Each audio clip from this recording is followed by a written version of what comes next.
Hello everyone. Welcome back to Simply Listen. Today, I want to share a very personal story about a young man named Leo. This is a story for anyone who thinks that money is the most important thing in the world.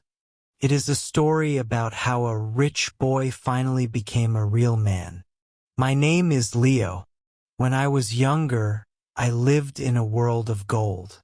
My father was one of the most successful businessmen in the country.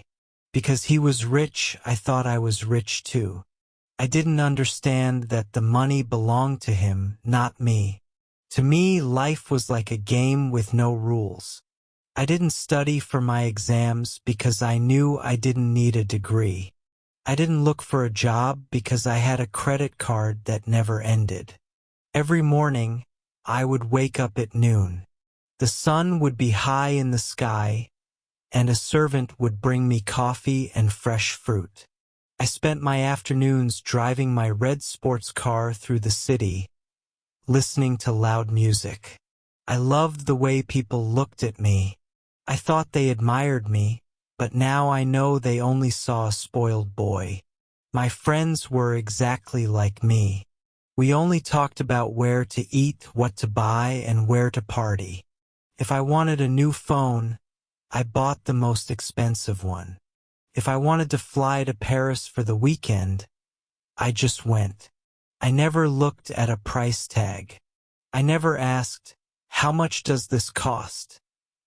Because to me, money was like water, it just kept flowing. I never stopped to think about my father. I saw him for maybe 10 minutes a day. He was always on the phone, always looking at papers, always stressed. I used to think, why is he so worried? We have everything. I didn't realize that every dollar I spent was an hour of his life. One Tuesday evening, everything changed. I was getting ready to go out when my father knocked on my door. He looked different.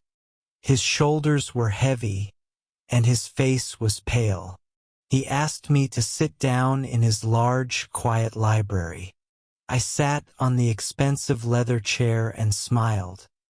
"Father, are you going to give me my birthday gift early?" I asked. He looked at me for a long time. There was no smile in his eyes.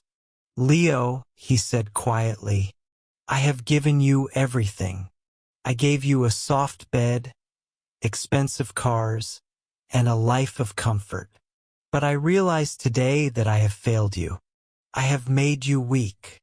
I was confused. "Weak? Father, I am happy.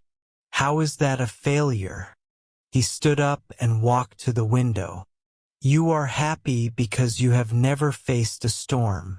But a man who has never walked through the rain doesn't know how to build a shelter. I work 16 hours a day. I solve problems that would make you cry. One day I will be gone. When that day comes, you will lose everything because you don't know how to keep it. You don't know the value of a single dollar because you have never earned one." I laughed. "Father, you are just tired. Let's talk tomorrow." But there was no tomorrow for my old life. The next morning at 5 a.m., a time I had never seen before, my father threw a bag of old clothes onto my bed. "Get up," he said.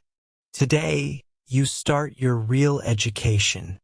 He drove me to his office building, but we didn't go to the top floor where the big windows were. He took me to the basement. It was hot, loud, and smelled like old paper and ink. This was the shipping department. Thousands of boxes were moving on belts, and men were lifting heavy crates. "This is Mr. Williams," my father said, pointing to a man with large, rough hands and a tired face. "You will work for him. You are no longer my son here.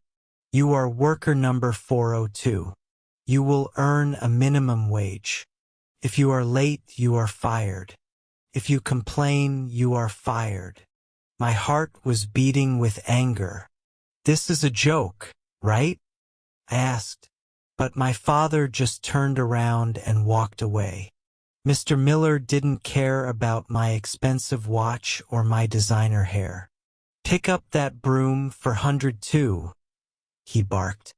"The floor won't clean itself." That first day was the hardest day of my life. My back felt like it was breaking.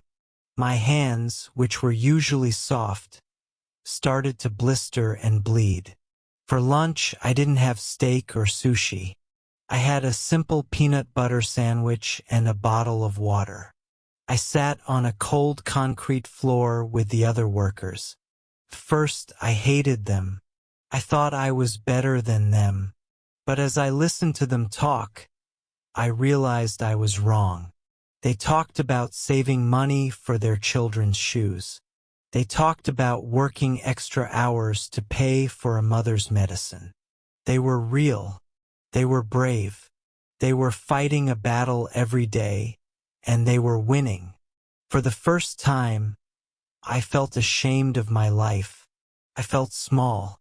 Weeks became months. I didn't quit. I stopped going to parties because I was too tired. I stopped buying expensive things because I realized that $100 was 10 hours of hard work. I started to look at the world differently. When I saw a clean street, I thought about the man who swept it. When I ate a meal, I thought about the hands that cooked it. One afternoon, Mr. Miller came to me. He looked at the boxes I had organized perfectly. He put a hand on my shoulder and said, "Good work, Leo. You're a good man." I started to cry. I had bought million-dollar cars before and felt nothing. But those 5 words from Mr. Miller made me feel like a king. I had finally earned respect. A year later, my father called me to his office on the top floor. He looked at my rough hands and my tired eyes, and he smiled a real proud smile. He handed me a key. "This is the key to your own small department, Leo. You are ready to lead now because you know what it feels like to work." I took the key, but I didn't feel like a rich boy anymore. I felt like a worker. I realized that the greatest gift my father ever gave me wasn't the money or the cars. It was the broom he put in my hand on that first day. He taught me that an easy life is a trap, but a hard-earned life is a treasure. So, if you are struggling today, if you are working hard and feel tired, don't give up. The sweat on your face is the price of your character. Simply listen to your own strength and keep going.